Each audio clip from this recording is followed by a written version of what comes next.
నమస్తే, welcome to studio news. నేను శ్రీలత. ఇక డీటెయిల్ చూస్తే, సబ్ రిజిస్ట్రార్ కార్యాలయాల ప్రైవేటీకరణ అంటూ దుష్ప్రచారం. డాక్యుమెంట్ రైటర్లకు ఉపాధి మార్గాలు చూపిస్తాం. దీపం 2.0 లబ్ధిదారులకు నిర్ధారిత తేదీలో నగదు జమ.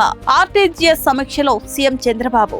సబ్ రిజిస్ట్రార్ కార్యాలయాలను ప్రైవేటీకరణ చేస్తున్నారంటూ కొందరు పనిగట్టుకుని దుష్ప్రచారం చేస్తున్నారని, దీనిపై వాస్తవాలను ప్రజలకు తెలియజేయాలని ముఖ్యమంత్రి నారా చంద్రబాబు నాయుడు ఆదేశించారు. ప్రజలకు మెరుగైన సేవలందించేందుకే రిజిస్ట్రేషన్ సేవా కేంద్రాలను ఏర్పాటు చేస్తున్నామని వెల్లడించారు. రాష్ట్ర సచివాలయంలోని ఆర్టీజీఎస్ సెంటర్లో సోమవారం వివిధ శాఖల పనితీరుపై సీఎం చంద్రబాబు సమీక్షించారు. సేవల సులభతరానికే రిజిస్ట్రేషన్ సేవా కేంద్రాలు, సబ్ రిజిస్ట్రార్ కార్యాలయాలను ప్రైవేటీకరిస్తున్నారనే అంశం సమీక్షలో ప్రస్తావనకొచ్చింది. ఈ సందర్భంగా సీఎం చంద్రబాబు మాట్లాడుతూ, ప్రజలకు మెరుగైన రిజిస్ట్రేషన్ సేవలు అందించేందుకు ప్రభుత్వం కృత నిశ్చయంతో ఉంది. రిజిస్ట్రేషన్ సేవలను మరింత సులభతరం చేసేలా రిజిస్ట్రేషన్ సేవా కేంద్రం RSKలను ఏర్పాటు చేస్తున్నాం. ఇది ప్రైవేటీకరణ ఎంత మాత్రమూ కాదు. పాస్పోర్ట్ సేవా కేంద్రాల తరహాలోనే రిజిస్ట్రేషన్ సేవా కేంద్రాలు పనిచేస్తాయి. పాస్పోర్ట్ సేవా కేంద్రాల పనితీరు ఏ విధంగా జరగబోతుంది, ఆ తర్వాత ప్రక్రియ ఏ విధంగా జరగబోతుందో వివరించండి.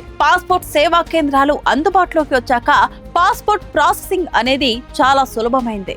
ఇదే తరహాలో రిజిస్ట్రేషన్ సేవా కేంద్రాల పనితీరు ఉంటుంది. అయితే రిజిస్ట్రేషన్ సేవా కేంద్రాల విషయంలో కొందరు పనిగట్టుకొని దుష్ప్రచారం చేస్తున్నారు. ప్రజలకు వాస్తవాలు వివరించే బాధ్యతను అధికారులు తీసుకోవాలి. రిజిస్ట్రేషన్ సేవా కేంద్రాల వల్ల కలిగే లాభాలను వివరించాలి. అలాగే డాక్యుమెంట్ రైటర్లు ఆందోళన చెందాల్సిన అవసరం లేదు. డాక్యుమెంట్ రైటర్ల ఉపాధికి ఇబ్బంది లేని విధంగా మార్గాలు చూపెడతాం. దీపం 2.0 పథక లబ్ధిదారులకు ఇచ్చే సబ్సిడీని క్రమ పద్ధతిలో ఇవ్వాల్సిన అవసరం ఉంది. ఈ సబ్సిడీని నిర్ధారిత తేదీల్లో ఇచ్చే అంశాన్ని పరిశీలించాలి. ఈ అంశంపై పౌర సరఫరాల శాఖ, ఆర్థిక శాఖ అధికారులు సమన్వయం చేసుకోవాలి. దీనికి సంబంధించిన సాంకేతిక అంశాలను పరిశీలించి అమలు చేయాలి అని సీఎం చంద్రబాబు ఆదేశించారు. లిటిగెంట్ పిటిషనర్లకు కౌన్సిలింగ్. లిటిగెంట్ పిటిషనర్లను ఏ విధంగా కట్టడి చేయాలి, ఎలాంటి ప్రజా ప్రయోజనం లేకుండా చేసే ఫిర్యాదుదారులను గుర్తించి వారికి కౌన్సిలింగ్ ఇవ్వాలి. రాష్ట్ర వ్యాప్తంగా 81 మంది లిటిగెంట్ పిటిషనర్లు ఉన్నట్టు గుర్తించాం.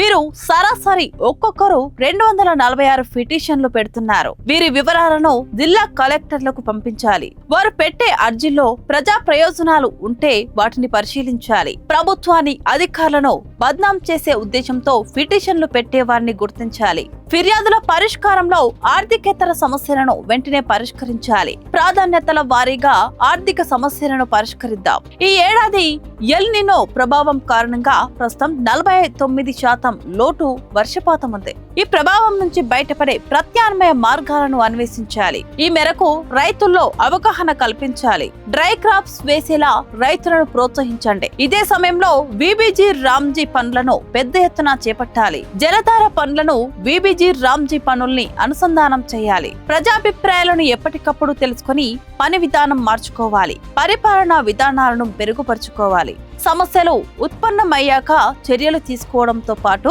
ముందుగానే ఏ సమస్యలు వస్తాయనే విషయాన్ని అంచనా వేసి దానికి అనుగుణంగా చర్యలు తీసుకోవాలి అని ముఖ్యమంత్రి సూచించారు. ఈ సమీక్షలో CS సాయి ప్రసాద్ సహా వివిధ శాఖల ఉన్నతాధికారులు పాల్గొన్నారు.